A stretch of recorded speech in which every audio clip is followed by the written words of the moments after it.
ఆస్ట్రియాలోని తాల్ అనే చిన్న గ్రామం 1947 జూలై 30న పుట్టిన ఒక బాలుడు తన కష్టంతో పట్టుదలతో ప్రపంచాన్నే ఆశ్చర్యపరిచాడు.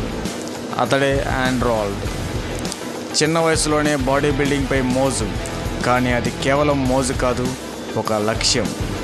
రోజుకు 12 గంటల కఠినమైన శిక్షణ, తినే ఆహారం కూడా ఒక ప్లాన్ ప్రకారం. ఫలితం 7 సార్లు మిస్టర్ ఒలింపిక్, 4 సార్లు మిస్టర్ యూనివర్స్. కానీ అక్కడే ఆగలేదు ఆ యోధుడు.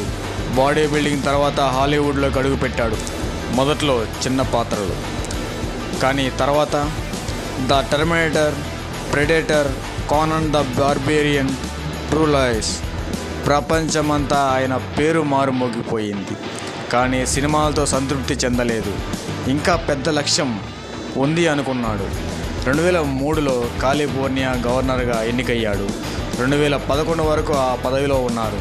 ఒక బాడీ బిల్డర్ గవర్నర్ అయ్యాడు అంటే ఇది సాధ్యమా అని ఆశ్చర్యపోవచ్చు, కానీ ఇది సాధ్యం, ఇది నిజం. ఆర్నాల్డ్ జీవితం మనకు ఒకే విషయం చెప్తుంది: కలలు చూడండి, కష్టపడండి, ఎప్పుడు వెనక్కి తగ్గకండి. చిన్న ఊరిలో పుట్టిన పెద్ద స్థాయికి చేరుకోవచ్చు. ఎవరు నో అన్నా మీరు ఎస్ అని వినిపించాలి అని. ఆర్నాల్డ్ ఒక పేరు కాదు, ఒక ప్రేరణ. మీరు కూడా మీ కలల కోసం కష్టపడతారా? కామెంట్స్లో చెప్పండి. మరియు ఇలాంటి మరిన్ని ప్రేరణాత్మకమైన కథ